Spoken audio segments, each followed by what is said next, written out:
Gracias, Bien, gracias. seguimos entonces en esta jornada eh, tan intensa el día de hoy. A continuación, entonces, vamos a estar con el señor Alfonso Muñoz Fuente, quien nos acompaña desde España.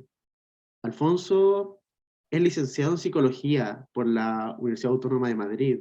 Comenzó su trabajo en la Asociación Alanda, apoyando a niños con la condición espectro autista y trastorno de la conducta. Desde el año 2005, forma parte del equipo Iridia, grupo creado por Javier Tamarit, donde actualmente trabaja en dos ámbitos diferentes. El primero, la evolución y diagnóstico de niños con trastornos del neurodesarrollo. Y el segundo, asesor de entidades y familias en el ámbito de los problemas de la conducta. También ha trabajado como psicólogo en el centro de día ENCO para personas con la condición espectro autista y discapacidad intelectual. Es asesor de la Plena Inclusión España en los canales de apoyo en problemas de conducta en casos complejos. También participó en la implementación del modelo de apoyo conductual positivo en los colegios de educación especial de Madrid, a través de Plena Inclusión Madrid. Tiene una experiencia de formación de 20 años, formando a profesionales y familias en el ámbito de la condición espectro autista, el apoyo conductual positivo y los sistemas alternativos de comunicación. Es profesor en diversos másteres en España sobre el abordaje de problemas de conducta. A continuación, entonces, dejamos con ustedes al señor Alfonso Muñoz, quien abordará el tema manejo conductual versus contención física en el contexto escolar post-pandemia. Vamos aquí entonces a anclar a Alfonso.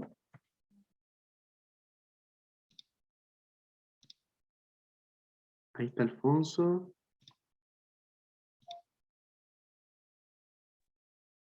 Hola Alfonso, ¿me Hola, escuchas? muy buenas, sí. ¿Me escucháis muy bien? Bienvenido, sí, te escuchamos perfecto. El escenario es todo tuyo, avísame si es que puedes compartir.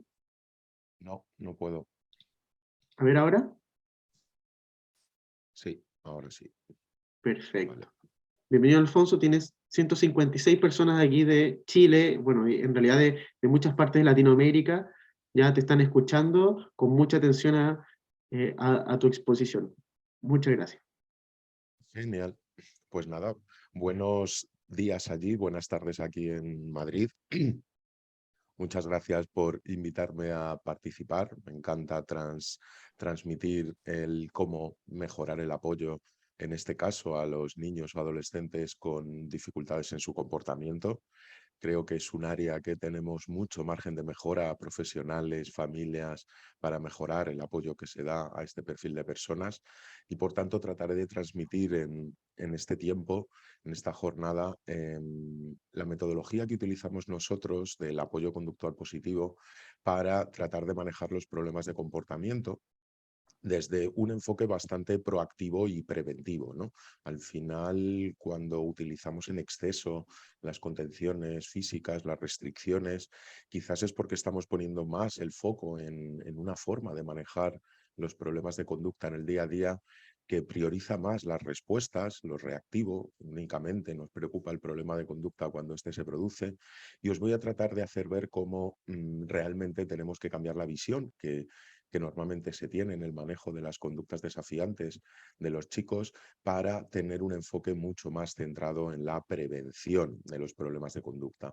Si realmente utilizamos estrategias centradas más en la prevención, será mucho menos probable que tengamos que utilizar estrategias más reactivas como la contención o la restricción de derechos de muchos de los chicos. Hay veces que cuando no hay formación especializada en el manejo de los problemas de conducta, pues se tiende a abusar de lo que son las restricciones en los chicos, tanto farmacológicas como físicas, como mecánicas, y por tanto yo voy a abogar por intentar cambiar la visión que tenemos sobre el manejo de los problemas de conducta y darle un enfoque mucho más proactivo y preventivo, centrándonos realmente en entender los derechos que tienen los chicos y ofrecerles lo que ellos necesitan para que disminuyan sus problemas de comportamiento. Me gusta mucho empezar este tipo de charlas con unas diapositivas que les he copiado a unos grupos de familias que trabajan en Estados Unidos en el ámbito de las conductas desafiantes, los problemas de conducta, y que realmente es una especie de cuestionario que nos hace ver cómo nos han educado culturalmente de una manera que hace que enfoquemos de manera errónea el abordaje de las conductas desafiantes que presentan algunos niños con TEA o con discapacidad intelectual en general, ¿no? Em, la primera pregunta sería que, ¿qué hacemos cuando un niño no sabe leer y estamos en un cole, en un centro, llega un niño nuevo que creemos que tiene capacidades para aprender a leer? Pues lógicamente, cuando un niño no sabe leer, lo que hacemos es enseñarle a leer, ¿no? Cuando un niño no sabe sumar y creemos que le va a venir muy bien para su vida, lo que hacemos es enseñarle a sumar. Cuando un niño no sabe usar el ordenador y creemos que le va a ser muy útil para sus aprendizajes, para su ocio, para un entretenimiento funcional, pues al final lo que hacemos es enseñarle a usar el ordenador. Pero ¿qué sucede cuando un niño no se sabe comportar? ¿Qué hacemos cuando un niño no se sabe comportar? Pues lógicamente lo que primero nos suele salir a la cabeza o lo que primero nos viene a la cabeza es castigarle, ¿no? Regañarle, castigarle, enfadarnos. Esto es algo que nos sale de manera muy automática y realmente es complicado de poder explicar por qué cuando un niño no tiene determinadas habilidades para leer, sumar, usar el ordenador, lo que primero se nos viene a la cabeza es enseñarle, pero cuando un niño no se sabe comportar, lo que primero se nos viene a la cabeza es castigarle, ¿no? En el fondo esto creo que culturalmente nos han educado de esta manera y que este tipo de formas de abordar las dificultades de conducta pues nos funcionan con el 85% de los niños, pero tenemos a un 10-15% de niños que tienen verdaderas dificultades y que estas estrategias por sí mismas no van a ser suficientes. Y en muchos casos lo que van a hacer va a ser incrementar la presencia de las conductas desafiantes en el día a día, ¿no? Esto en el fondo lo que transmite es que un niño pues no sabe leer y por tanto hay que enseñarle, pero que un niño sí que se debería saber comportar, que si no se comporta bien es porque no quiere y que por tanto nosotros utilizamos esas estrategias de regañar, castigar, contener y restringir determinados derechos porque en el fondo debería portarse bien y si no lo haces porque no quiere, ¿no? Y esto es una de las primeras de los primeros mitos que tenemos que intentar descartar. Los niños con TEA o con otro tipo de dificultades no tienen buenos comportamientos no porque no quieran, sino porque no tienen las habilidades suficientes para poderse comportar de manera adecuada, porque el entorno no ha sido capaz de enseñarle de manera adecuada lo que él necesita y por tanto nuestra obligación como profesionales es apoyarle él y a su familia a enseñarle a comportarse bien. Entonces la clave al final es entender que necesitamos partir de cambiar la visión que tenemos a la hora de enfrentar las dificultades de conducta y partir de una base que no se explica desde la intencionalidad del comportamiento, sino como veremos, vamos a tratar de explicar la presencia de conductas desafiantes como consecuencia de determinadas dificultades, factores de vulnerabilidad que presentan los niños, que ellos no tienen culpa de tenerlos y que les hace más vulnerables a la hora de presentar este tipo de comportamientos, ¿no? Por tanto, creo que es importante primero cambiar la visión que tenemos sobre los problemas de conducta para luego poder empezar a plantear estrategias adecuadas. Aquí vemos cómo habría dos formas de tratar de manejar el comportamiento en niños con dificultades. La forma más tradicional, basada, como digo, en castigar y en restringir, ¿no? Se basa en te podrías portar bien, no lo haces porque no quieres, entonces yo te castigo y con esto recapacitarás y te empezarás a portar bien. Esta sería la visión clásica que, como digo, con el 80% de los niños suele funcionar, pero tenemos un 10-15% de niños que esto no es el enfoque adecuado para poderlo abordar. Tenemos que tener otro tipo de enfoque en el cual nos basamos en que los chicos con discapacidad o con autismo tienen determinados puntos débiles que les hacen más vulnerables a la presencia de problemas de comportamiento y que además los entornos no siempre suelen estar bien adaptados a este tipo de perfil de comportamiento. Y por tanto nuestra obligación como profesionales será realmente trabajar en esos dos aspectos, ¿no? Serán las claves del enfoque proactivo o preventivo. qué te tengo que enseñar, de qué herramientas te tengo que dotar, qué habilidades necesitas mejorar y qué adaptaciones el entorno tengo que hacer para que sea menos probable que aparezcan este tipo de comportamientos, ¿no? Esto nos da una visión bastante más empática en el apoyo que hacemos a los chicos con dificultades de conducta y además generan lo que decimos, generan cambios en el medio plazo, ¿no? Cuando solo utilizamos los castigos, regañinas, restricciones, yo suelo decir que nos acabamos convirtiendo en apagafuegos, que vamos, resolvemos ahí el conflicto, lo tratamos de abordar, pero si no cambiamos nada más, pues ese comportamiento vuelve a aparecer la semana siguiente, al día siguiente, porque tampoco hemos cambiado nada, ¿no? Entonces podemos decir que una tiene una visión más cortoplacista a la hora de su eficacia, pero la que realmente genera cambios en el medio plazo será la que es capaz de entender qué adaptaciones en el entorno necesita y qué herramientas le tenemos que dotar para que mejore sus habilidades en comunicación, en sociabilidad, que sea más flexible, que aprenda a tolerar mejor la frustración, que mejore su autoestima, su nivel emocional, que sea capaz de tolerar estímulos sensoriales. Si a las personas con autismo somos capaces de dotarle de todas estas herramientas, va a ser mucho menos probable que aparezcan conductas desafiantes, porque al final la mayoría de los problemas de conducta vamos a ver a lo largo de la jornada cómo van a ser consecuencia de estos puntos débiles, estas dificultades que presentan para comunicarse, para relacionarse, para ser flexibles, para tolerar estímulos, para gestionar emociones y que al final eso es lo que explica más las conductas desafiantes y no tanto su propia intencionalidad o que se quiera portar mal de manera de que eso no va a suceder.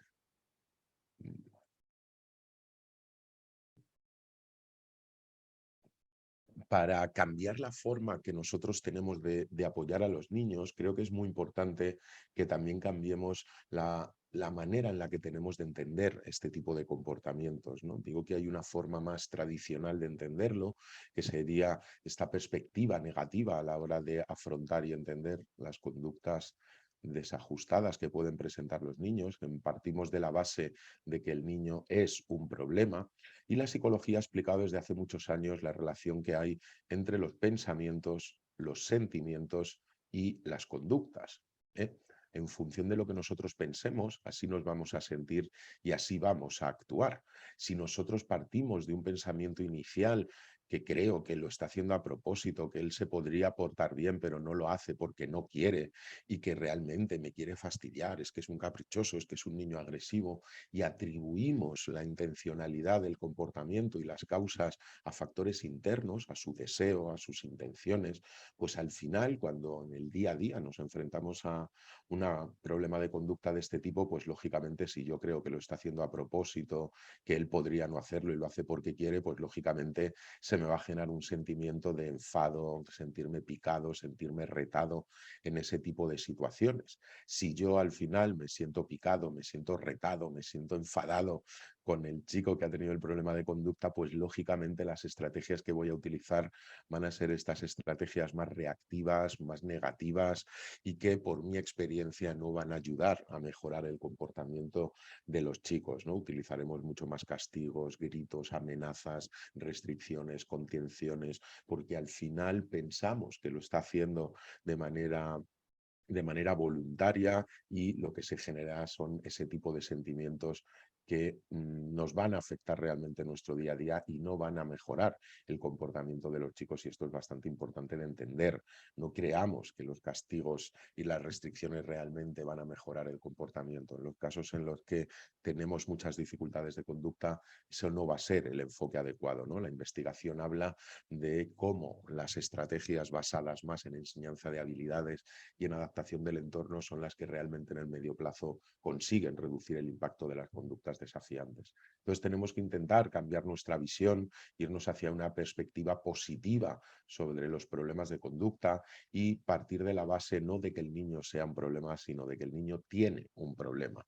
El que más sufre es el niño que tiene conductas desafiantes, el que no tiene habilidades para desarrollarse en el día a día, relacionarse, poderse comunicar de manera adecuada y este mentalidad, esta perspectiva positiva, pues parte de la base de que los comportamientos no los hace porque a él le dé la gana o que sean de forma intencional, sino que al final son consecuencia de los factores de vulnerabilidad que presentan tanto en su perfil de puntos débiles psicológicos, como he dicho, de comunicación, sociabilidad y demás, como otros factores de vulnerabilidad biológicos, problemas médicos, problemas de epilepsias, problemas de salud mental que lo agudizan, y también factores de vulnerabilidad en el ámbito social, ¿no? Personas que han tenido entornos no lo más adecuado posible, dificultades en las figuras de apego, familias que no han dado los mejores modelos o incluso chicos que han estado viviendo en centros de acogida o en centros de menores, pues podemos decir que son factores que cuanto más se tengan, más probabilidades de presencia de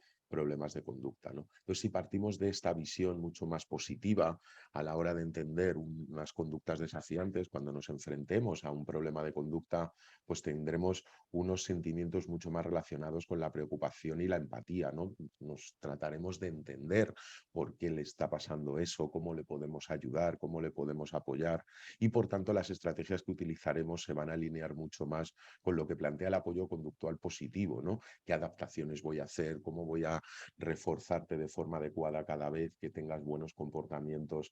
¿Qué enseñanza de habilidades te voy a dotar para compensar tus debilidades? Y este es un enfoque que realmente sí que, además de respetar los derechos del niño, pues va a dotarle de las herramientas que le permitan comportarse de manera adecuada en el medio plazo, ¿no? Es un enfoque mucho más empático, mucho más ético, pero además mucho más eficaz. Y esto es la parte importante, ¿no? Si nos quedamos en los enfoques reactivos, en los que no nos centramos en la prevención, acabaremos utilizando más el tipo de restricciones, de amenazas y de castigos de este enfoque negativo, que al final, además de limitar los derechos de los chavales, pues no son tan eficaces como nos pensamos, ¿no? El otro día escuché a un ponente hablar en este ámbito y decía: "Joder, si el castigo fuera tan eficaz, no entiendo por qué a los chavales que más se les castiga son los que peor se portan. Llevamos 10 años castigándoles continuamente y se siguen comportando mal. Si realmente fuera tan eficaz ese tipo de estrategias, deberían ser los que mejores se portan, pero no, realmente son estrategias que no van a ayudar a mejorar el comportamiento de los niños, pero además a nivel personal, ya como profesional, estar todo el día con este tipo de sentimientos negativos, sentimiento de enfado, de frustración, de ira, de sentirte retado por el chico, pues tampoco nos va a ayudar a nuestro bienestar emocional, y por tanto, si no ayuda al desarrollo del chico y no nos ayuda a nosotros, tampoco vamos a intentar cambiar la forma que tenemos de manejar este tipo de dificultades y plantearnos mucho más estrategias proactivas y preventivas y reducir al máximo posible el uso de esas restricciones, que al final tenemos que entender que las restricciones no son terapéuticas o de aprendizaje, no las deberíamos utilizar para eso, sino únicamente en las situaciones en las que realmente corra peligro o el niño o sus compañeros, porque en el fondo no es una estrategia que vaya a mejorar el comportamiento por sí mismo. Por tanto, únicamente lo deberíamos utilizar como último recurso en momentos en los que creamos que tanto el niño como sus compañeros como los profesionales puedan estar en riesgo su salud física, y por tanto en ese momento sí tenemos que utilizar las contenciones como forma de reducir el impacto o los daños que puede causar, pero nunca entenderlo como una estrategia terapéutica, ¿vale? El enfoque proactivo y preventivo serán realmente las estrategias que tendremos que implantar en este tipo de planes para niños con dificultades de conducta, y tratar de únicamente utilizar restricciones y limitaciones de este tipo como último recurso en el momento en el que veamos que está corriendo peligro su salud física, la de sus compañeros o la de los profesionales. El apoyo conductual positivo como herramienta de manejo de problemas de conducta, como digo, por un lado sí que tiene mucha base teórica y mucha basado en la evidencia, con muchos estudios que realmente demuestran su funcionamiento. Por otro lado, tiene unos procesos y unas estrategias muy bien organizadas y estructuradas, basadas en la recogida de datos objetivos y no tanto en interpretaciones que podamos tener subjetivas. Y lo más importante también es que respeta los derechos del niño y tiene una serie de valores que hace que no promueva el uso de determinadas estrategias que limitan los derechos de los niños, ¿no? Podemos decir que tenemos que pensar que las herramientas, además de ser eficaces, tienen que ser éticas, y por tanto desde el apoyo conductual positivo se hace mucho hincapié en este aspecto, ¿no? Cuando hablamos de derechos y valores, Tenemos que pensar que será un enfoque con la planificación centrada en la persona, que va a haber un trabajo en el equipo y el apoyo a las personas claves, implicación de la familia, pero al mismo tiempo intentar eliminar o reducir al máximo el uso de aversivos, el uso de prácticas restrictivas, abusivas con los niños, porque al final tenemos que pensar que hay prácticas que funcionan, pero que al mismo tiempo respetan los derechos del niño y cuentan con unos valores éticos que realmente vertebran todo lo que es la herramienta del apoyo conductual positivo. Por otro lado, se basa, como he dicho, en un modelo que parte de la vulnerabilidad que presentan determinados factores en los chavales y que nuestra labor será realmente tratar de entender cuáles son esos factores que hacen que sea más probable que aparezcan las conductas desafiantes en unos niños más que en otros. Y como digo, también por otro lado, vamos a intentar ser lo más objetivos posibles, recoger datos que nos permitan tomar decisiones basados en datos objetivos, es decir, no podemos plantear estrategias o planes de acción sin tener unas hipótesis que son consecuencia de la recogida de datos y de la interpretación por profesionales cualificados. Necesitamos evaluar, necesitamos adaptar el entorno y necesitamos recoger datos que nos permitan entender por qué y para qué están surgiendo esas conductas desafiantes. Desde el apoyo conductual positivo, lo que planteamos es que antes de elaborar un plan de intervención, primero tenemos que entender los problemas de conducta, porque como decimos, no ocurren porque sí, no ocurren porque a él se le crucen los cables y nos quiera fastidiar, sino que hay una serie de factores en el entorno que nos van a ayudar a entender por qué está teniendo problemas de conducta, cuáles son las causas y luego, por otro lado, cuál es la función o propósito del comportamiento. Hasta que no seamos capaces de responder a esas dos preguntas en cada uno de los niños, por qué tiene problemas de conducta y para qué los tiene, podemos decir que cualquier plan no va a ser realmente individualizado y personalizado. Y es lo que realmente necesitamos. Tenemos que huir de estrategias generales, tipo cuando un niño grita hacemos X o cuando un niño se escapa hacemos Y, sino tratar de hacer un plan individualizado y personalizado que responde a las necesidades individuales del niño. Y por eso primero tenemos que hacer un análisis funcional que nos permita entender por qué está teniendo este tipo de comportamientos. Cuando tenemos esas respuestas al por qué y al para qué, podemos decir que al final nos va a hacer ser más empáticos porque vamos a entender que no está teniendo esos problemas de conducta porque quiere, sino que son más consecuencia de todos esos factores que decíamos que le hacen más vulnerable a la presencia de problemas de conducta. Desde el apoyo conductual positivo, cuando hablamos de factores de vulnerabilidad, utilizamos lo que denominamos un modelo biopsicosocial, es decir, que creemos que hay factores de vulnerabilidad biológicos, factores de vulnerabilidad psicológicos y factores de vulnerabilidad sociales o ambientales, ¿no? Entonces, lo que planteamos es que cuantos más factores de vulnerabilidad tenga un niño, más probabilidades de conductas desafiantes tendrá. Nos podemos encontrar factores de vulnerabilidad en el ámbito biológico, pues hay determinados síndromes como el Lesch-Nyhan, Corlenia de Lange, en algunos casos incluso introducen el TEA también, como síndromes en los cuales es más probable que aparezcan conductas desafiantes debido a su perfil neuropsicológico que presenta y por tanto al final va a ser más probable que aparezcan conductas desafiantes. Temas de salud física, por ejemplo, cuando a un niño le aparecen temas de epilepsia también pueden estar asociados a la presencia de conductas desafiantes, problemas de salud que no somos capaces de identificar. Muchos niños, adolescentes y adultos con discapacidad no son capaces de comunicar esos dolores de huesos, de muelas, de cabeza y en muchos casos podemos decir que pueden ser también precursores o desencadenantes de conductas desafiantes si no somos capaces de identificarlo y no decimos nada ya si aparecen problemas de salud mental en la adolescencia. En esos casos la probabilidad de que aparezcan conductas desafiantes se incrementará enormemente, ¿no? Luego tenemos, por otro lado, los factores de vulnerabilidad ambiental, podríamos decir social, físicos y metodológicos. Habría unos factores de vulnerabilidad más históricos que ya funcionan como piedras que ya llevan la mochila y que es difícil de cambiar, pero que al final va configurando y moldeando su personalidad. Cuando hemos hablado de niños que han tenido traumas infantiles, niños que no han tenido familias que han establecido los apegos adecuados, cuando hablamos de niños que han estado en entornos residenciales o de acogida, pues podemos decir que también son factores de vulnerabilidad históricos, ¿no? Habría otros factores de vulnerabilidad más actuales que también hacen más probable la presencia de conductas desafiantes cuando los entornos metodológicos o sociales no son capaces de entender lo que tienen que ofrecer al niño, ¿no? Yo a veces voy a coles en los que están haciendo todo el rato actividades repetitivas, monótonas, generales para todos, no individualizan los resultados personales, las actividades que hacen. eh, entornos sociales que tratan de forma despectiva, muy vertical, con muchas órdenes, mucho enfoque negativo de regañar, de hacer mucho hincapié en la parte negativa y no en la positiva, también podemos decir que son factores de vulnerabilidad social en este caso, que hace más probable la presencia de conductas desafiantes. Es decir, que al final nos vamos a encontrar que no solo vamos a buscar factores dentro del niño, sino también factores en el entorno que no son capaces de adaptarse lo suficientemente bien a esas necesidades. Y luego, por otro lado, nos encontramos los factores de vulnerabilidad psicológicos o emocionales. Cuantas más dificultades tengan en este perfil, pues más probabilidades de problemas de conducta.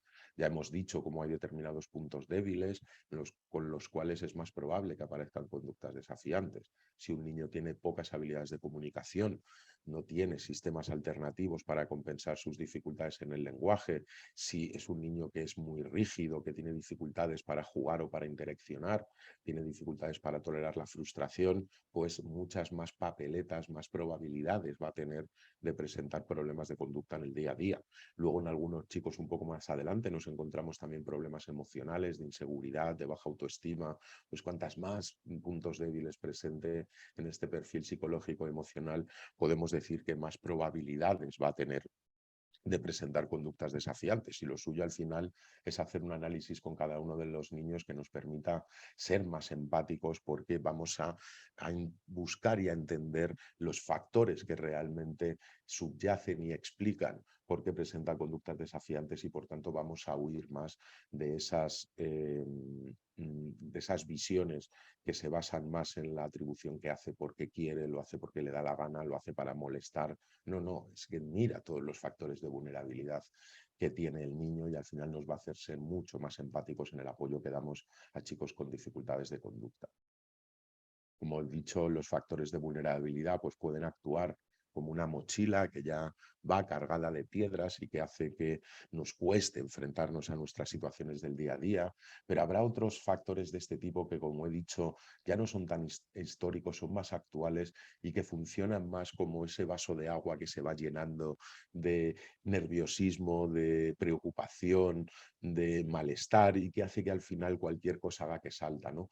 Hemos hablado de entornos que no se adaptan, que no le entienden, que no buscan actividades personalizadas, que no dotan de sistemas alternativos de comunicación, que no utilizan apoyos visuales para estructurar el entorno, que el estilo de apoyo, la forma de relacionarlos con los niños no es afectiva, no es empática. Ese va a ser unos factores también actuales que van a hacer más probable que aparezcan conductas desafiantes. Por tanto, al final, como vemos, si somos capaces de crear entornos competentes, entornos de calidad, de apoyo, solo con eso vamos a ser capaces de reducir las conductas desafiantes y, igual de importante, reducir también el uso de restricciones, de contenciones, porque si aumentamos el enfoque proactivo, tendremos que utilizar muchas menos estrategias reactivas, ¿no? Ahí la importancia que tiene crear planes de apoyo que se centren sobre todo en la prevención de los problemas de comportamiento. Dentro de los conceptos básicos que podemos tratar de plantear en el apoyo conductual positivo, se utiliza mucho la metáfora del iceberg en muchos ámbitos, ¿no?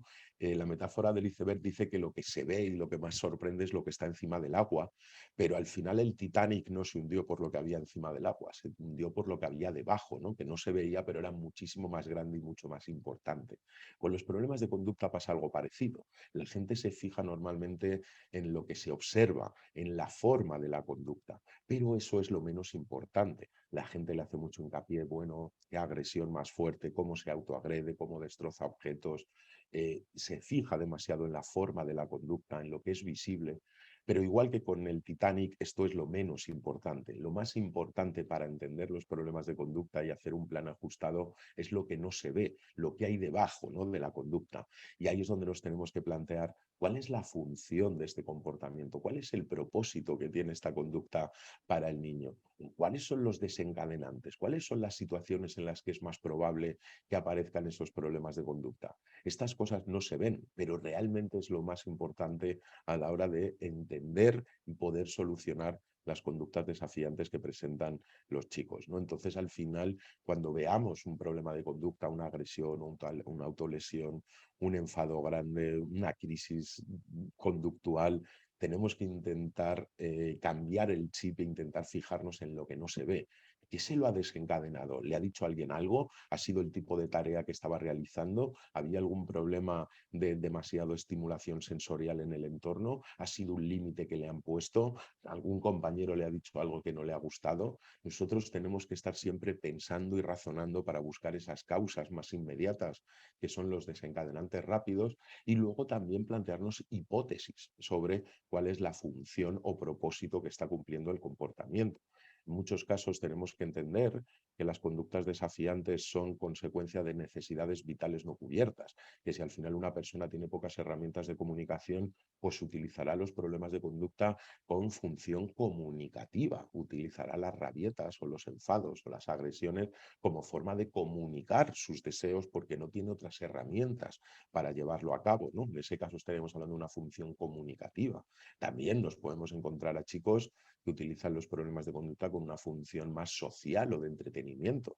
Chicos que no son hábiles a la hora de relacionarse, de conversar y por tanto al final acaban utilizando los problemas de conducta para cubrir esa necesidad vital no cubierta relacionada con las habilidades sociales y las de interacción. Entonces tenemos a chicos que utilizan los problemas de conducta para llamar la atención, para interaccionar, para entretenerse, para jugar.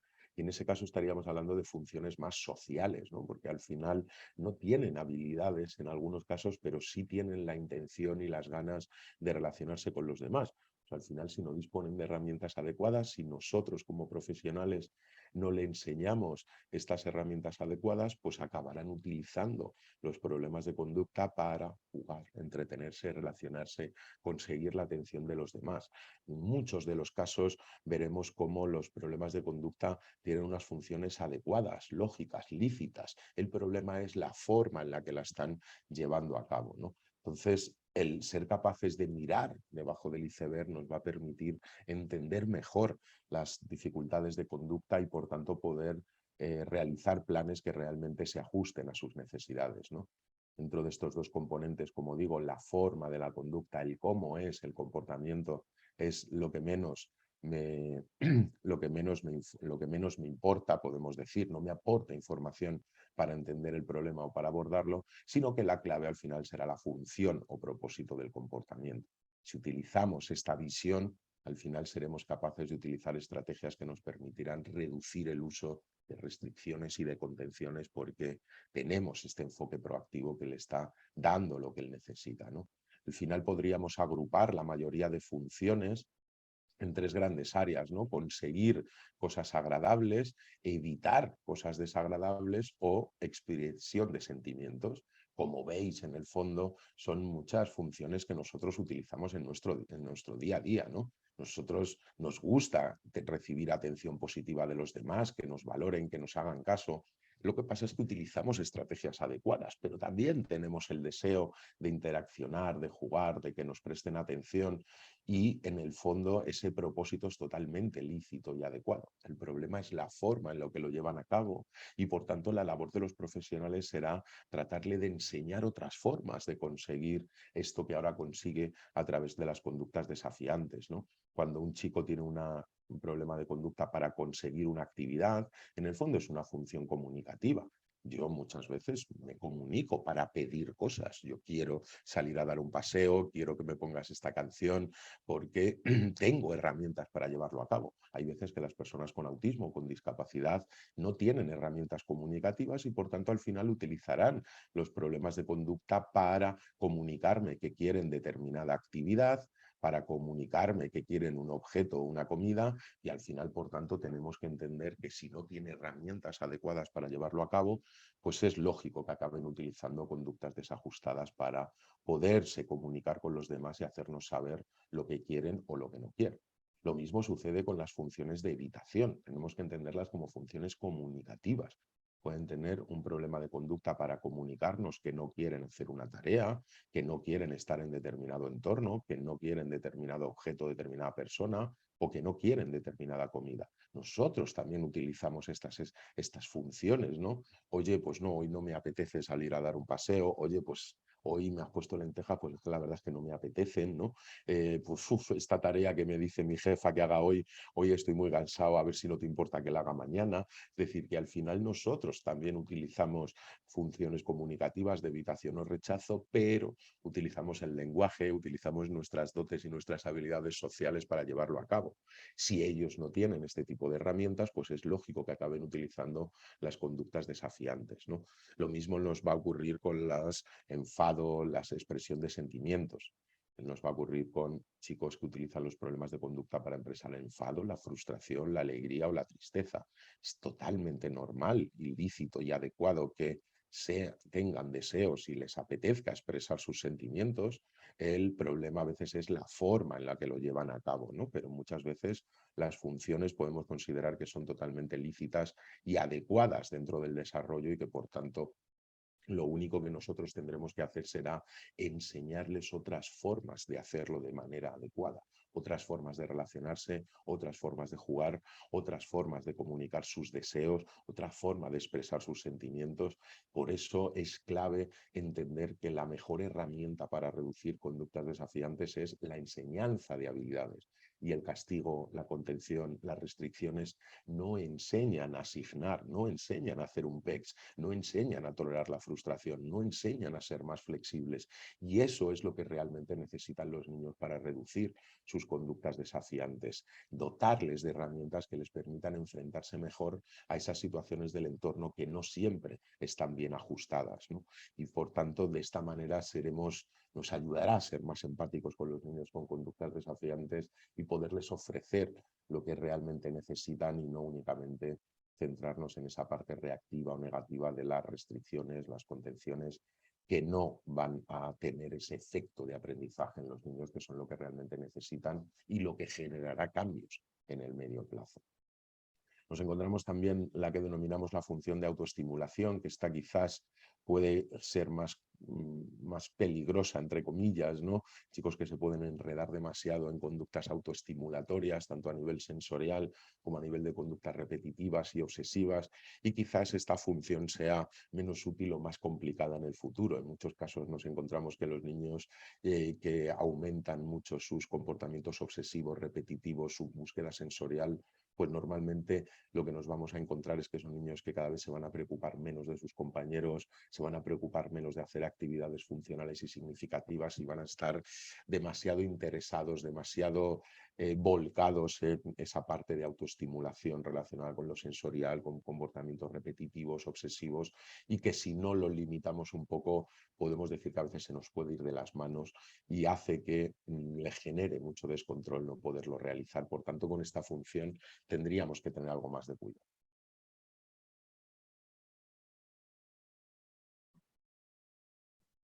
Cuando hablábamos de los desencadenantes, de las situaciones en las que es más probable que aparezcan los problemas de conducta, yo suelo decir que muchas veces las personas creen que no hay unos patrones o que no podemos encontrar causas de estos problemas de conducta. Y yo les suelo decir que sí, que la mayoría de las veces vamos a ser capaces de encontrar los desencadenantes o situaciones que lo propician. Muchas veces dicen, no, es que ha empezado la conducta sin que haya pasado nada antes.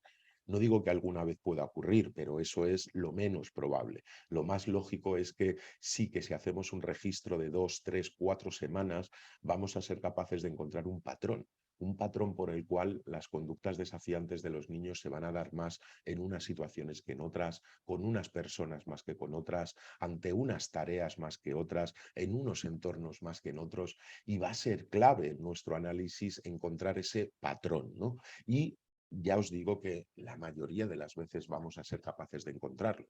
problemas de conducta no ocurren porque se alineen los planetas o porque hoy sea un día par o día impar. Normalmente suele haber un patrón que debemos ser capaces de encontrar, ¿no? Y ese patrón de desencadenantes, yo suelo decir que está íntimamente relacionado con los puntos débiles de los que hablábamos antes. Es decir, los desencadenantes serían las situaciones en las que ponen en evidencia los puntos débiles, situaciones en las cuales deberían utilizar determinadas habilidades que la tienen limitadas o que carecen de ellas y que por tanto al final no son capaces de manejar de forma adecuada esa situación. Entonces, si yo conozco los puntos débiles de los niños, voy a poder anticipar, predecir y prevenir cuáles van a ser las situaciones en las que es más probable que aparezcan las conductas desafiantes, ¿no? Si yo tengo a un niño que en su análisis, en su evaluación he detectado que uno de sus puntos débiles principales es la baja tolerancia a la frustración, como pongo aquí en el primer ejemplo, ¿vale? Voy a cambiar de color porque ahora con el azul no sé, con el rojo no se ve. Si yo tengo un niño que tiene baja tolerancia a la frustración, yo puedo anticipar que cuando él esté jugando a un juego en el recreo y él gane, no va a tener problemas de conducta. ¿Por qué? Porque cuando tú ganas no tienes que utilizar la tolerancia a la frustración. ¿Cuáles van a ser las situaciones en las que este niño es probable que tenga conductas desafiantes? Pues cuando tenga que utilizar su tolerancia a la frustración. Es muy típico que niños con estos puntos débiles tengan estos desencadenantes, ¿vale? Que los compañeros le rechacen en un juego, es decir, vamos a jugar y los compañeros le dicen, no, pues tú no quiero que juegues con nosotros. Eso necesita utilizar tolerancia a la frustración. Hay muchos niños que no son capaces en esa situación de controlarse o cuando pierden jugando a un juego de mesa como la oca o cuando le ponemos un límite y le negamos más galletas, ¿no? Estos serían tres desencadenantes muy típicos en un chico que tiene baja tolerancia a la frustración. Y en estos chicos yo ya le puedo castigar o le puedo contener, que al final lo que este chico necesita para ser capaz de tolerar estas situaciones es mejorar su tolerancia a la frustración.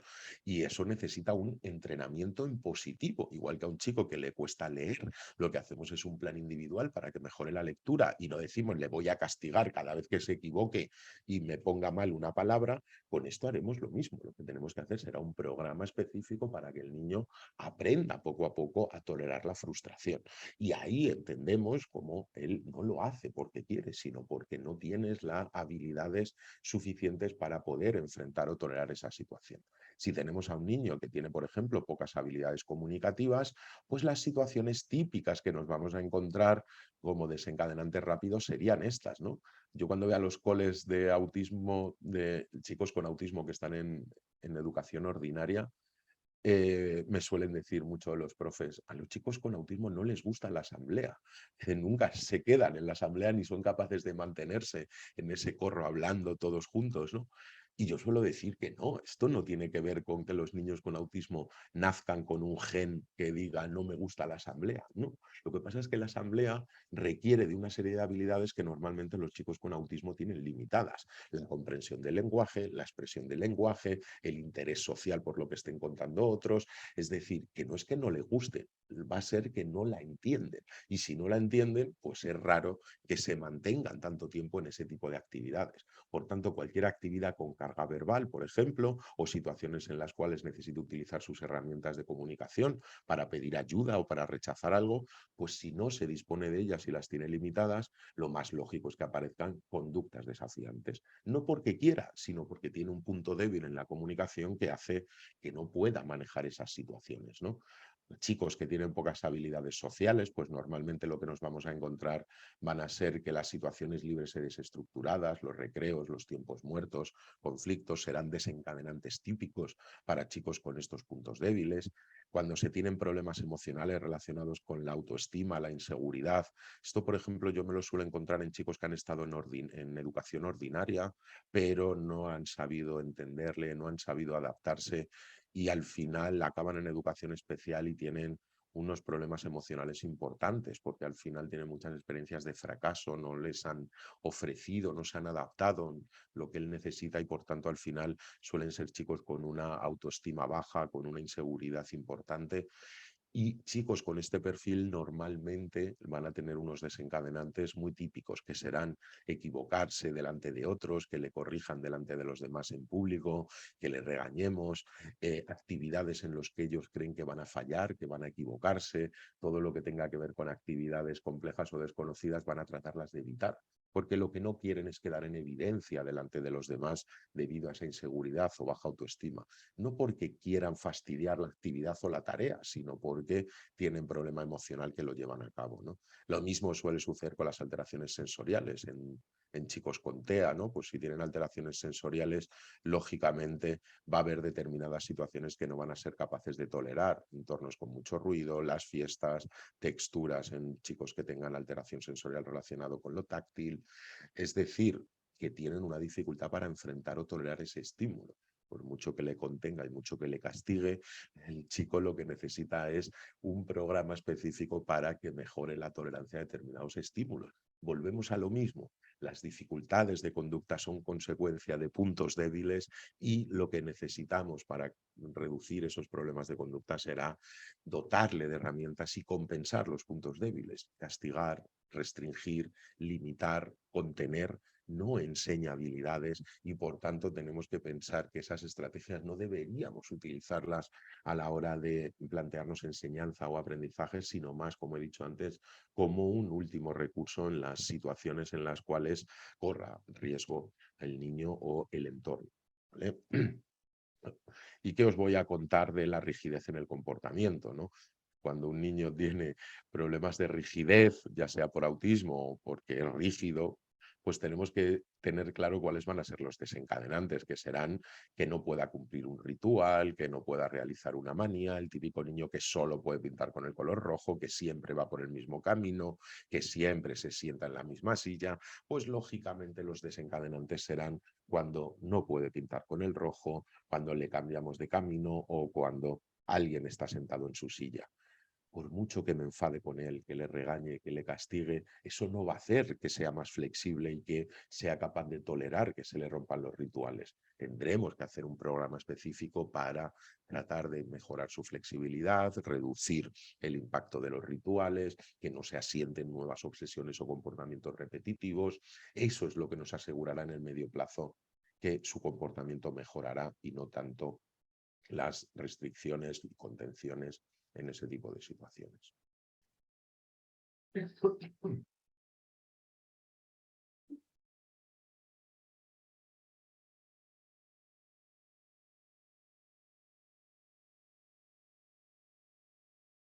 Disculpad.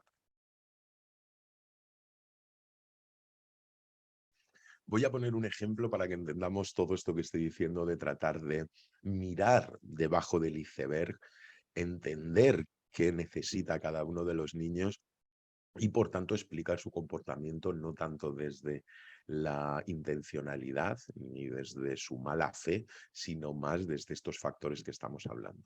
Imaginemos a Lucas, un niño de 4 años con TEA. En el colegio su profesora está preocupada porque tiene algunos comportamientos desajustados que no sabe cómo manejar. Regañarle y castigarle nos comenta que no está funcionando.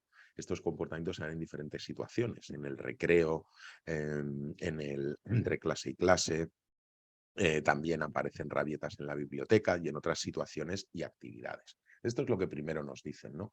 Cuando nosotros vemos el registro, nos damos cuenta que, por un lado, tiene determinadas conductas que, como he dicho, es lo que no me aporta información, tirar del pelo, quitar la pelota o quitar el estuche de los compañeros, pero a mí lo que me importa son las situaciones en las que se produce, ¿no? Se produce en el recreo, en ese registro aparece que también se produce entre clase y clase, o en las esperas después de comer. Nosotros lo que al final tenemos que buscar cuando hablamos de patrones y desencadenantes es tratar de entender, oye, ¿y qué tienen esas situaciones en común para que casi siempre que ocurren esas situaciones acaba surgiendo un problema de conducta? Pues esa es la clave que nosotros tenemos que ser capaces de encontrar, ¿no? En este caso diríamos que lo que tienen en común estas tres situaciones es un desencadenante muy típico que nos vamos a encontrar, que son las situaciones libres y desestructuradas. Momentos en los que no tiene nada que hacer, no hay nada dirigido, es desorganizado y por tanto él no tiene habilidades de entretenerse, jugar, de relacionarse, y es más probable que aparezcan las situaciones en estos, los problemas de conducta en estas situaciones. Si queremos, cuando hicimos el análisis completo, por ejemplo, de este caso, vemos que ya aquí lo que estamos buscando es, por un lado, desencadenantes, estamos buscando función, estamos buscando consecuentes y estamos buscando los puntos débiles que hablábamos antes. Cuando ya tenemos estas columnas encontradas, analizadas, ya tenemos una explicación global que nos va a ayudar a entender mucho mejor sus problemas de conducta. Yo en este caso lo que diría ya no sería que Lucas se porta mal porque es malo y porque quiere molestar a sus compañeros, que es lo que se suele decir.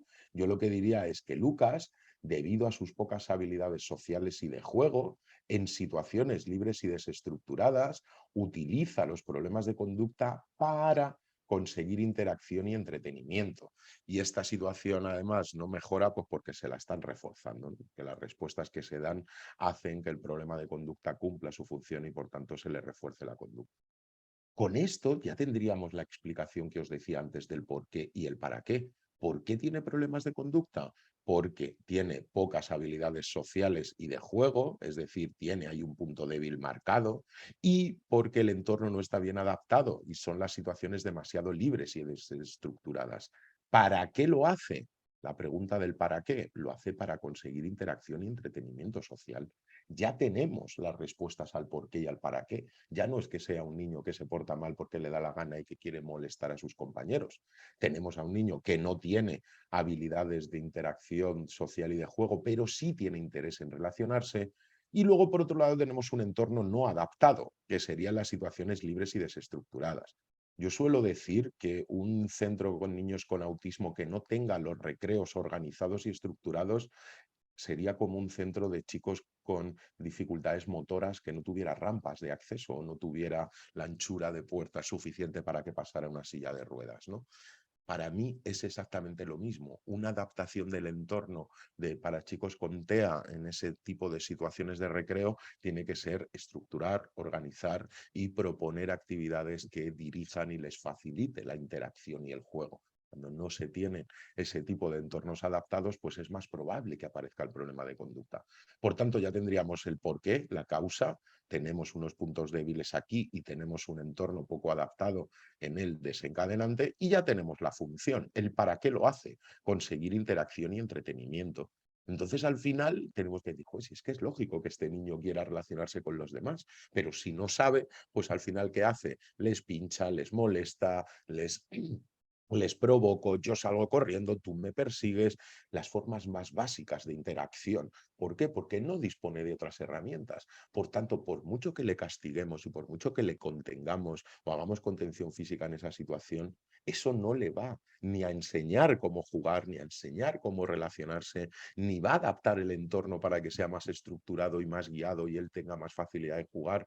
Eso, el castigo, la contención, no lo va a lograr. Lo que lo va a lograr va a ser entender que este niño lo que necesita es precisamente adaptar el entorno y que ya no sea tan libre ni tan desestructurado, y por otro lado dotarle de herramientas sociales y de juego que le permita relacionarse e interaccionar con los compañeros de manera adecuada y no tenga que recurrir a los problemas de conducta para poder interaccionar y entretenerse socialmente con los demás, ¿no? Como os decía, una vez que tenemos estas explicaciones, pues ya nos hace ser más empáticos. Ya no es que Lucas se porte mal porque es malo y quiera molestar. No, no. Es que tiene pocas habilidades sociales y de juego, el entorno no está suficientemente bien adaptado y es normal que él tenga ganas de entretenerse socialmente y que si no dispone de herramientas, utilizará esas formas más básicas de provocar, molestar y cordiar a los demás y que al final le funcionan y le sirven para mantenerse entretenido, ¿no? Entonces, como vemos aquí, por mucho que le contengamos y le castiguemos, eso no va a cambiar. Si yo le castigo y le contengo al día siguiente, va a volver a aparecer el mismo problema, a no ser que le dote de herramientas o adapte el entorno. Y eso es lo que realmente generará los cambios en el medio plazo. Imaginemos que también se daban estas otras situaciones en su comportamiento en el día a día, ¿no? En el juego por rincones, un compañero tiene un coche que le gusta y va y le da un manotazo al compañero. Cuando están en el almuerzo, en la comida, la profe, la maestra ya no le da más galletas y él se enfada cuando le dice que no y por tanto le vuelve a dar un manotazo a la maestra. Y luego también le ocurre en clase de psicomotricidad, cuando al niño se le quiere jugar con una pelota, la profe no se la da y por tanto le acaba dando un manotazo a la profesora, ¿no?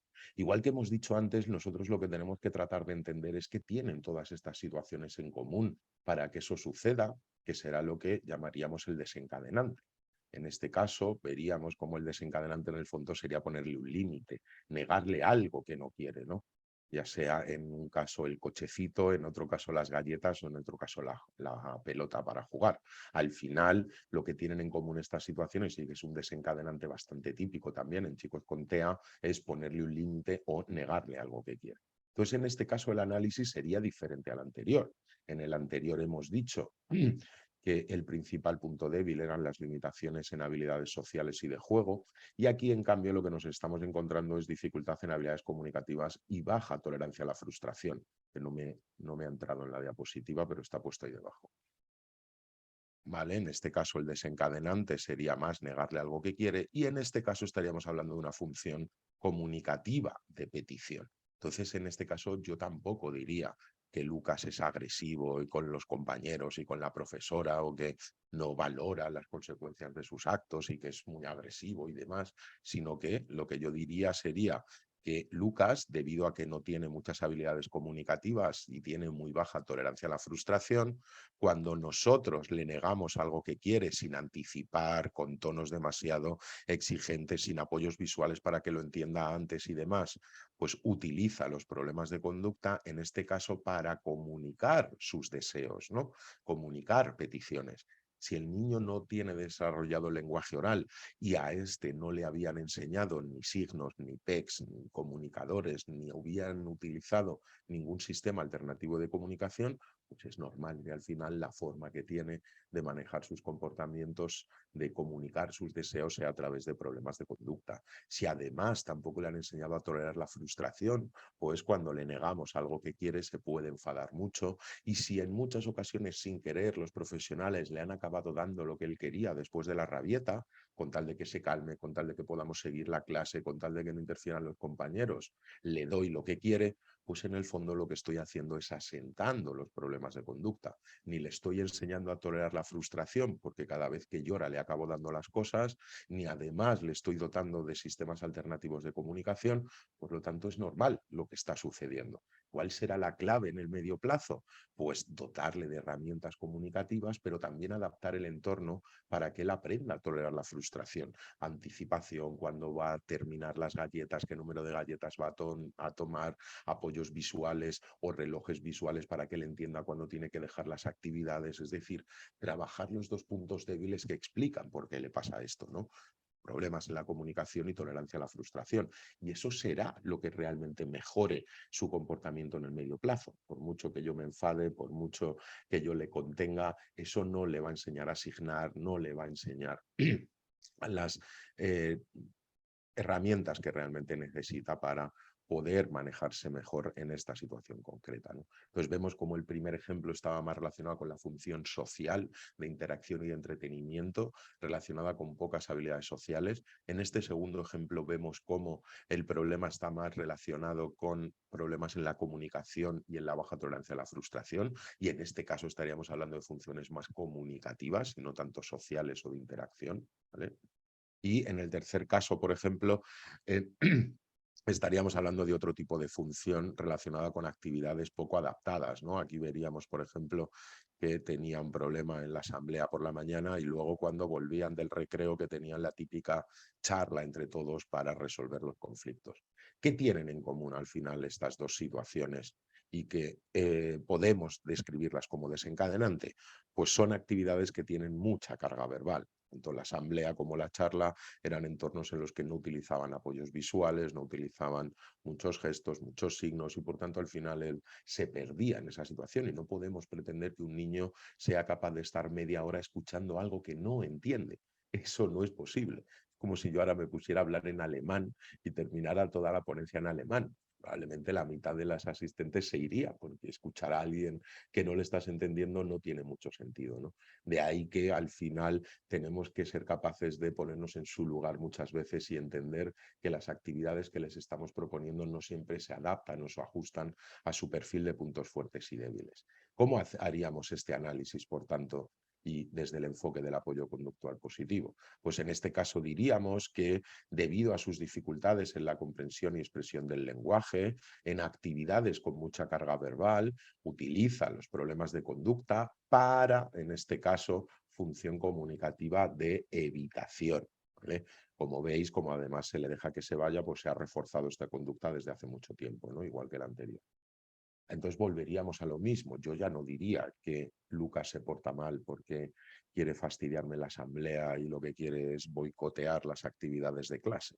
No, diríamos que debido a sus dificultades en la comprensión y expresión del lenguaje, cuando hay actividades con mucha carga verbal, utiliza los problemas de conducta para comunicar o para hacernos saber que no quiere hacer esa actividad o que no la va a hacer, ¿no?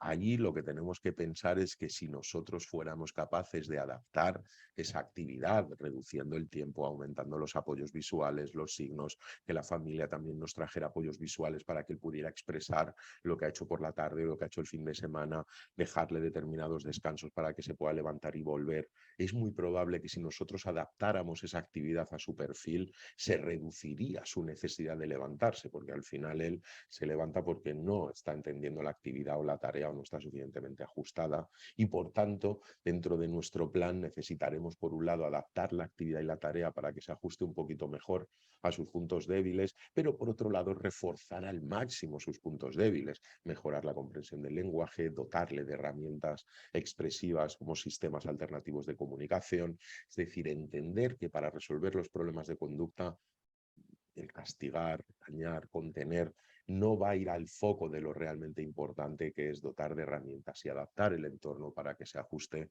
a su perfil de puntos débiles, que es lo que en muchas ocasiones no se acaba teniendo en cuenta. Vale, ahí veo que hay preguntas en el chat, pero lo voy a dejar para el final, ¿verdad? Sí, al final, Alfonso. Vale, ok.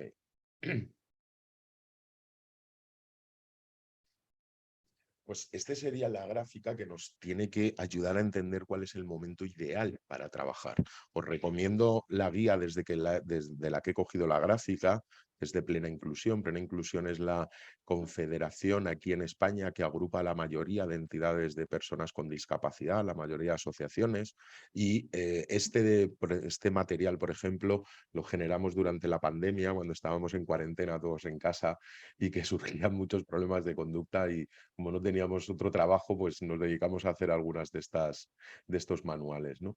Y aquí lo que vemos sería la gráfica de cómo normalmente se manifiestan los problemas de conducta. En este caso podemos decir que tendríamos la fase verde, que es la que para nosotros es la importante, ¿no? La zona verde es la que queremos que siempre esté y donde tenemos que aplicar la mayoría de estrategias preventivas.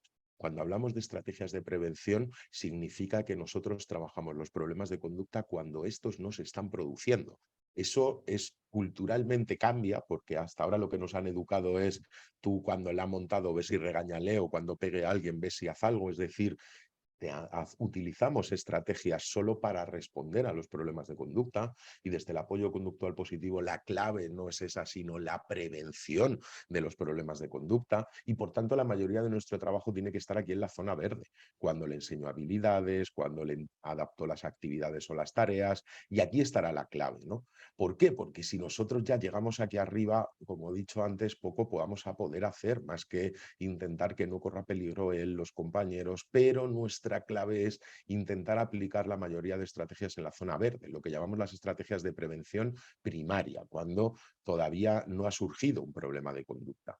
Hay veces que hay algo que ocurre que hace que se tuerza en un momento dado, ¿no? Por aquí podemos decir que a lo mejor ocurre lo que decíamos antes, un desencadenante lento, ¿no? Imaginemos que se ha enfadado cuando venía de casa al cole en el coche porque la mamá no le había puesto la canción que él quería y entonces viene un poco enfadado. ¿Esto qué significa? Que ya no está en la zona verde, ha pasado a la zona amarilla, ¿vale? Pero aquí todavía no ha desencadenado la crisis. Entonces aquí es lo que llamamos las estrategias de prevención secundaria.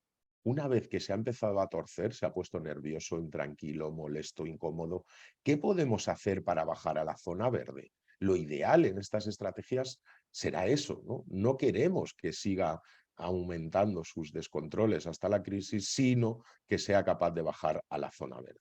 Una vez que no hemos sido capaces de utilizar estrategias preventivas primarias en la verde o estrategias de prevención secundaria en la amarilla, si no hemos sido capaces de darnos cuenta que está un poco torcido, que está un poco molesto, porque si yo me doy cuenta que él ya viene un poco así, yo voy a reducir mi nivel de exigencia, le voy a ayudar a que se relaje, vamos a ir al baño a dar una vuelta, le voy a poner su canción favorita. Pero si no me doy cuenta, lo más probable es que a la mínima que pase otra cosa, que un compañero le quita un lápiz, que un compañero le dice que no, que la profe le regaña por alguna cosa, lo más probable es que acabemos subiendo hasta arriba del todo, ¿no? Y esto es lo que en general vamos a querer evitar la mayoría de las veces. Por tanto, lo ideal será trabajar en la zona verde, estrategias de prevención primaria. Si pasa a la zona amarilla, intentar utilizar estrategias para que baje otra vez a la zona verde, porque si no, una vez que estemos arriba, pues nuestra única estrategia es que no cause daños, ni él ni los demás, pero ahí ya pocas estrategias realmente educativas vamos a poder aplicar, que aquí es donde aplicaríamos la contención, y la contención física o la intervención puntual en ese caso. Nuestra obligación y lo que realmente tenemos que trabajar al máximo será en la zona verde y la zona amarilla y no irnos tanto a la parte de arriba. Este sería lo ideal de un plan en cuanto a la longitud. Cuando hacemos un plan de apoyo conductual positivo, lo ideal es que más de la mitad del plan sea de la zona verde. Es decir, qué herramientas le voy a enseñar, las que sean funcionalmente equivalentes, habilidades de afrontamiento, de participación, enseñanza de hábitos positivos, adaptación del entorno social, del entorno físico, del entorno metodológico. Ahí debe estar realmente todo el grueso de nuestro plan de apoyo conductual positivo. Estrategias para prevenir la aparición de los problemas de conducta. A mí cuando normalmente me consultan sobre problemas de conducta, ya sea familias o profesionales, siempre me preguntan por la zona roja. Es decir, ¿qué hago cuando Juan agrede? ¿Qué hago cuando Laura se escapa? ¿Qué hago cuando Pedro no quiere trabajar? Es decir, ¿cómo respondo al problema de conducta? Y yo suelo decir que lo que primero tenemos que hacer es cambiarnos las gafas con las que vemos este proceso, las preguntas que nos hacemos y tratar de hacernos preguntas de la zona verde. Es decir, ¿qué le puedo enseñar para que la próxima vez sea menos probable que aparezca el problema de conducta? Y esos son las estrategias de prevención primaria y de la zona verde principalmente. Pero culturalmente nos han educado al revés y lo que nos han educado es a pensar en las reactivas. ¿Qué hago cuando Juan se escapa? ¿Qué hago cuando Pedro no quiere trabajar? Y la clave está irnos aquí. ¿Qué hago para que la próxima vez sea menos probable que Juan se escape? ¿Qué hago para que la próxima vez sea menos probable que Laura no quiera trabajar? Es decir, trabajar sobre todo en la zona verde. Por tanto, más de la mitad de nuestro plan tiene que estar enfocado en estrategias de prevención primaria. Luego estarían muy bien las de prevención secundaria. Primero saber cuáles son los indicadores que nos hacen ver que el chico viene torcido, ¿vale? Que viene un poco inquieto, viene un poco nervioso, viene un poco preocupado, viene un poco molesto. Hay chicos que lo manifiestan yéndose a una esquina y aislándose, otros que es al revés, que van a estar más inquietos, más movidos, que pueden presentar un lenguaje de colalias, expresiones faciales que hacen ver que ya está un poquito más nervioso, enfadado o molesto. El ser capaz de identificar esas estrategias, esos indicadores, para aplicar estrategias y que vuelva a la zona verde será clave, ¿no? Y como veis, la parte de las estrategias reactivas tiene que ser las más pequeñas del plan, porque al final esas son las menos importantes para cambiar el comportamiento de los niños y son las que menos relacionadas con los aprendizajes están. Y por tanto, nuestro foco tiene que estar mucho más en la zona verde y no tanto en la zona roja. ¿Vale?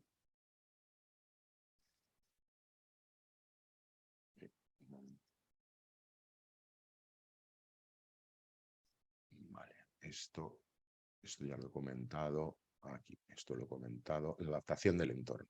Hemos dicho que tenemos dos grandes áreas, ¿no? En nuestro enfoque preventivo. Por un lado, dotar de herramientas para compensar los puntos débiles y por otro lado, la adaptación de los entornos sociales, físicos y metodológicos. ¿Cuáles serían los entornos que realmente son competentes y que apoyan de forma eficaz a personas que presentan conductas desafiantes? Pues son entornos, por un lado, que van a favorecer la comunicación de las personas. Muchos de los problemas de conducta tienen una función comunicativa, por tanto, los profesionales tienen que saber cómo adaptar su lenguaje a los perfiles comunicativos de las personas. No todos los chavales, todos los niños comprenden igual y por tanto me tendré que adaptar el nivel de mi lenguaje, la economía verbal, el uso de apoyos visuales, el uso de signos, el uso de gestos para compensar las limitaciones en comunicación, pero al mismo tiempo también trabajar lo de los sistemas que os decía antes, cómo podemos mantener actualizados los símbolos PECs, cómo nos formamos los profesionales en signos, cómo utilizamos una tablet o cómo la adaptamos o nos preocupamos de que la esté llevando a todos los entornos en los que el niño se desarrolla. Es decir, entornos que favorecen las habilidades comunicativas van a ser entornos que reduzcan el impacto de los problemas de conducta, hacer entornos más seguros, consistentes, predecibles, en la utilización de las claves de apoyos visuales. Esto es lo que os decía antes de la tolerancia a la frustración, será clave, ¿no? El hecho de utilizar agendas y horarios para estructurar el tiempo, favorecer actividades complejas dividiéndolas en pasos con apoyos visuales, también fomentará que no haya tantos problemas de conducta con la evitación de las tareas, porque se las voy a poner más fáciles, más estructuradas, más organizadas, más comprensibles, relojes visuales también, para que sean capaces de entender el tiempo que falta, uso de contratos o normas visuales, también serán muy buenas para reducir ese impacto, ¿no? Ay, se me ha pasado. Entornos que se ajustan a las alteraciones sensoriales. Pues tenemos a chicos con TEA que necesitamos vigilar la temperatura de las salas y la ropa que tienen, las luces que se utilizan, los ruidos también los tendremos que reducir, el impacto que tienen también, por ejemplo, plantear actividades motivantes y variadas para reducir la búsqueda de estimulación sensorial que buscábamos, decíamos antes. Cuando no ofrecemos entornos motivantes y entornos ricos, al final es más probable que los niños se acaben enganchando en actividades poco funcionales, repetitivas, autoestimulatorias. En cambio, si le ofrecemos actividades que se ajusten a sus intereses, a sus puntos fuertes, a su motivación, va a ser menos probable que tengan que buscar entretenimiento en actividades poco funcionales, por ejemplo, ¿no? Este es un buen ejemplo de las alteraciones sensoriales para entender lo que os decía de enseñanza de habilidades y de adaptación del entorno. Necesitamos siempre los dos aspectos, pero al principio focalizaremos más en la adaptación del entorno y poco a poco, a medida que mejoren sus habilidades, podemos ir reduciendo esa adaptación, ¿no? Imaginemos a un chico que no tolera determinados sonidos y le quiero hacer un proceso de sensibilización poco a poco para que lo vaya tolerando. Pero hasta que ese proceso no haga que los tolere, necesitamos un entorno que reduzca el ruido o le ponemos unos cascos para que no llegue al ruido. Pero a medida que le vamos mejorando y dotando de herramientas para que tolere los ruidos, poco a poco podrá ir quitándose los cascos o podremos enfrentarle a entornos con más ruido. Al principio focalizaremos más en la adaptación del entorno, pero a medida que le vamos dotando de herramientas, vamos a poder ir reduciendo la adaptación del entorno, ¿vale? Estrategias para fomentar planificación y para organización. Será clave también para reducir la evitación en actividades y tareas que les parezcan complejas. Entornos que favorecen la relación con familias, amigos y una relación comunidad más amplia. La mayoría de personas con discapacidad o con TEA tienen muchas limitaciones en la relación. Que nosotros como entorno seamos capaces de apoyarle en eso será clave, ¿no? Toda la metodología del apoyo activo, aunque esté más enfocada para el ámbito de adultos, a mí me parece también que para chicos con muchas necesidades de apoyo en entornos educativos también es clave.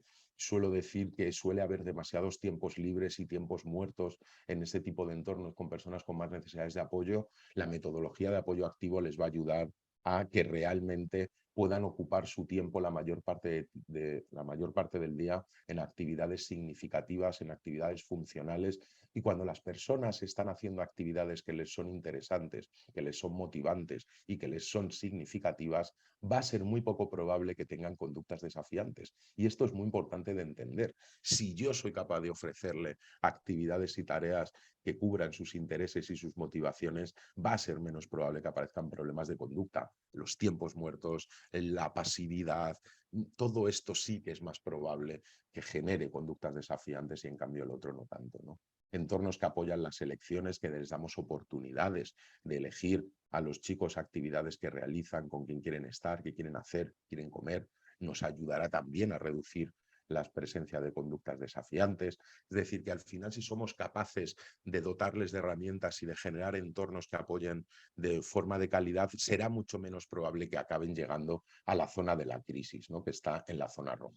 Pero si una vez llega, y teniendo en cuenta que esto solo va a servir para, en los casos en los cuales realmente queramos que creamos que corre riesgo él o sus compañeros, es cuando tengamos que utilizar la intervención en crisis o las estrategias en la fase de explosión, ¿no? Lo que llamamos la intervención física. Os recomiendo el curso online a la gente que le interese la parte de manejo de problemas de conducta, el curso online que se hace en AETAPI. AETAPI es la Asociación de Terapeutas de Autismo de Madrid, o sea, perdón, de España. Y esto, por ejemplo, está cogido del módulo de Rosa, ¿vale? Este es el último módulo de las estrategias reactivas. Yo participo en la parte de adaptación del entorno y os lo recomiendo bastante este curso online porque es muy práctico y muy útil. Aquí lo que tenemos que tener en cuenta, hemos dicho que al final si tenemos que utilizar una intervención de este tipo tiene que ser como último recurso y entendiendo que únicamente nos sirve para prevenir el riesgo de daño en él mismo o en sus compañeros, ¿no? Y que al final tenemos que entender que esto tiene que estar muy protocolizado, no tiene que ser lo que le apetezca a cada profesional en un momento dado, sino que cualquier práctica restrictiva de este tipo tiene que tener un protocolo consensuado con los profesionales, con la familia, y que realmente no se haga de cualquier manera, ¿no? Y que al final, como os digo aquí, necesitamos, es que no me funciona ahora el lápiz, aquí, ¿vale?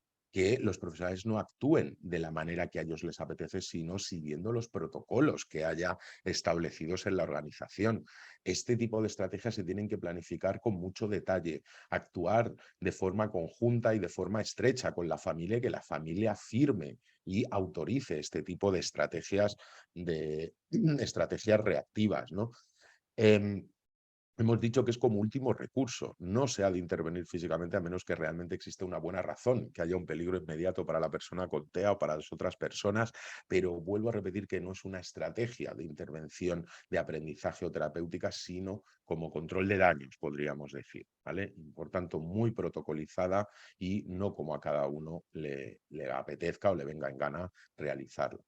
¿Cómo podemos hacer contenciones físicas seguras en los momentos que las tuviéramos que realizar porque corre riesgo él o algún compañero?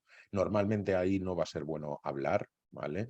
No tenemos que mostrarnos agresivos ni física ni verbalmente, ni responder a las provocaciones si existen en ese momento. Nosotros tenemos que tener el concepto de no ir a utilizar esto como castigo, como reprimenda, como venganza con el niño, al revés. Nosotros tenemos que estar lo más neutros, tranquilos posible y haciéndole ver que únicamente estamos haciendo eso para ayudarle y que en el momento en el que se relaje le dejaremos, ¿no? Cuanto menos agresivos verbalmente y físicamente estemos nosotros, mejor. No mirarle de frente, no poner posturas que fomenten la agresividad. Si fuera posible no tener que hacer eso y únicamente dejarle espacio, será mucho mejor que no meternos en esas situaciones, ¿no? ¿Qué otras estrategias? No golpear, no forzar articulaciones, no colocar las rodillas sobre partes del cuerpo y tratar de evitar la proximidad de esquinas o muebles en esas situaciones, tratar de evitar que tenga objetos a su alcance y normalmente los expertos en el ámbito de las contenciones dicen que las contenciones de inmovilizándonos encima y tumbándonos en el suelo pueden que sean peligrosas y que son mejor las inmovilizaciones de pie, que no siempre es posible, pero tenemos que tener en cuenta los riesgos que existen cuando les tumbamos en el suelo para tratar de contenerles en esa situación. ¿Cuándo lo vamos a utilizar? Lo utilizaremos, como hemos dicho, cuando otros métodos realmente no estén siendo eficaces o para prevenir lesiones al compañero, a sí mismo o alguna disrupción grave que pudiera ocasionar. Si no está indicado expresamente, no lo deberíamos hacer. Tiene que ser algo que esté consensuado con la familia. Y si el chico es una persona adulta también, si se puede solucionar verbalmente, no lo utilizaremos. No lo utilizaremos como castigo, como venganza o como antipatía, ni tampoco por comodidad o conveniencia de pues déjale atado o conténle que ya verás cómo se le va a pasar. Ese no es el enfoque, ¿no? Hay veces que sí que sin querer los profesionales lo acaban utilizando más como castigo o venganza y no como las otras situaciones. Por tanto, ¿qué consideraciones éticas o riesgos nos podemos encontrar y cómo podemos cumplir los derechos de los chavales cada vez que vayamos a aplicar este tipo de estrategias? Pues, como decimos, el apoyo conductual positivo lo que trata es de reducir al máximo el uso de estas prácticas restrictivas. Deben de centrarse en un control seguro, estar centradas en la persona y solo para ayudarle a controlar la conducta y que no haga daño a los demás. Y se deciden en equipo, supervisadas por médicos de la persona y revisarse cada cierto tiempo, ¿no? Como ponemos antes, en menores la familia debe firmar el consentimiento y no son tratamientos, sino que al final lo tenemos que utilizar más como estrategia realmente de control de daños y no tanto como enseñanza de habilidades o reducción de los problemas de conducta en el medio plazo. Bueno, pues hasta aquí viene mi charla. Muchísimas gracias por invitarme. Espero que os haya sido útil y si tenéis alguna pregunta, pues ahora las podría responder. Maravilloso, Alfonso. Tuviste a 168 personas muy, muy, muy conectadas escuchándote. Bueno, Igual. estuvimos escuchándote. Creo que ha sido súper útil todo lo que has expuesto, porque es una de las mayores dificultades. Aquí presente hay muchos equipos de diferentes escuelas a lo largo de Chile que están acá, que son los equipos que llevan adelante los procesos inclusivos en las escuelas regulares. Y ellos, creo que todas estas herramientas que nos has dado, sobre todo en este último tiempo, que siempre en muchas reuniones se ha manifestado como una de las mayores dificultades que hemos tenido post pandemia después. Pero por todo esto que dices tú, que presentan, ¿verdad? En los estudiantes. Tuvimos 2 años que no estuvimos sometidos ni a la bulla, ni a los olores, ni nos obligaron a sentarnos, ni a nada. Y adecuarnos y adecuarlo nuevamente los espacios, bueno, ha provocado bastantes dificultades, creo que ha sido muy claro. Hay muchas preguntas, pero en honor al tiempo, vamos a dar a conocer un parcito y después las otras las podemos contestar quizás por interno. Perdón. Uno de los que me llama la atención es que dice, ¿qué pasa con aquel niño que tiene la conducta del otro extremo, la conducta pasiva? ¿Cómo hacerlo para poder reactivarlo? Eh, ¿Lo dejamos tal cual o hacemos algo con eso? Muy interesante esta pregunta porque normalmente solo preocupan las otras. Es decir, a mí cuando me llaman de un cole o de un centro no suele ser por el pasivo, el desmotivado y el que no hace nada, sino por el que la monta, interrumpe, incordia. Ese es por el que me suelen llamar. Y yo suelo decir que el que tiene peor pronóstico es el otro, el que no hace nada, está pasivo, no le interesa nada, no participa. Ese tiene mucho peor pronóstico, pero como en ese caso no afecta a la organización del centro, a la actividad, porque está ahí en una esquina sin hacer nada, suele ser los que menos preocupan. Pero por supuesto que esa la deberíamos considerar una conducta desafiante. La definición de conducta desafiante no es solo que sea agresivo con sí mismos o con los demás, sino que son comportamientos que limitan sus oportunidades en el futuro y ese comportamiento de aislamiento, pasividad, falta de motivación, por supuesto que limita sus oportunidades y casi más que los otros, ¿no? Y yo suelo decir que en estos casos la clave es buscar intereses. Yo suelo decir que el apoyo conductual positivo funciona con personas de todas las edades, todos los diagnósticos y todas las necesidades de apoyo. Con los únicos que yo me encuentro muy difícil cambiar los comportamientos de las personas es cuando no hay intereses ni motivación por nada. Entonces, en estos casos, lo que necesitamos primeramente es conocer intereses y motivaciones intrínsecos que tenga para a partir de ahí tratar de irle proponiendo actividades, tareas, interacciones que se alineen con sus intereses. Para eso necesitamos conocerlos con su familia, profesionales que haya tenido antes, personas que le hayan conocido desde hace tiempo. Necesitamos recopilar información entre personas que realmente le conozcan y que nos den pistas o ayudas para saber de dónde empezar a tirar. Pero si no encontramos intereses, va a ser muy difícil sacar a esas personas del aislamiento y de la pasividad, porque al final solo van a salir si somos capaces de proponerles cosas que le interesen y los motiven. Y para mí es una de las mayores limitaciones, o sea, las mayores dificultades de trabajar problemas de comportamiento en chicos que no tengan intereses o que realmente tienen muy poca motivación. Entonces, con eso es lo primero, encontrar intereses de los que poder tirar y motivar. Sin eso, complicado. Mira, las otras preguntas, la mayoría tienen que ver con tu exposición, que dice qué hacer para evitar las conductas repetitivas, las desregulaciones. Bueno, tú ya nos diste la respuesta. También ahí hay una pregunta de una madre que dice que qué pasa en la educación ordinaria, como le dicen ustedes, cuando no existen los equipos de apoyo, no existen para analizar, bueno, eso tiene que ver más, tiene que ver como con nuestras políticas. Se supone que nosotros tenemos proyectos que protegen, los colegios están obligados a tener los profesionales para dar respuesta. Entonces eso ya escapa un poquito. Yo invito a esa persona a escuchar la charla que van a dar a las 2:30, a las 2 de la tarde, la senadora eh, eh, Paulina Núñez, que está en la mesa de educación de la ley integral de autismo que se está eh, revisando en nuestro Senado, porque tiene que ver que cómo hacemos cumplir, ¿verdad? Las leyes, los derechos y cómo los vamos a garantizar.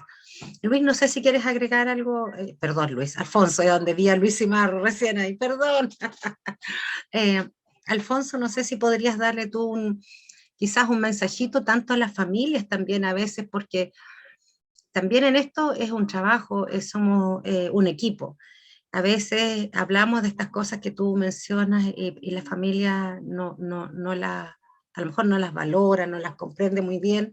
Hoy día me gusta que también haya muchas familias aquí presentes para entender que cuando, como dices tú, reforzamos la conducta, cuando hacemos no, es que no le gusta, es que cuando se justifica mucho y le damos en el gusto. Así que no sé qué podrías tú decir a los profesionales también, Alfonso, un último mensajito. Bueno, voy a hacer una pequeña reflexión que a veces hago, porque yo a veces doy cursos para profesionales y otras veces para familias. Y entonces cuando doy cursos en los que solo hay profesionales, en muchas ocasiones se escudan en, claro, es que la familia le da de todo, es que la familia le consiente, es que tal. Y entonces ponen la carga en la familia. Y cuando doy cursos con familias me ocurre lo contrario. Es que esto profesional no me entiende, es que solo me dice las cosas que hace mal mi hijo, es que es todo negativo.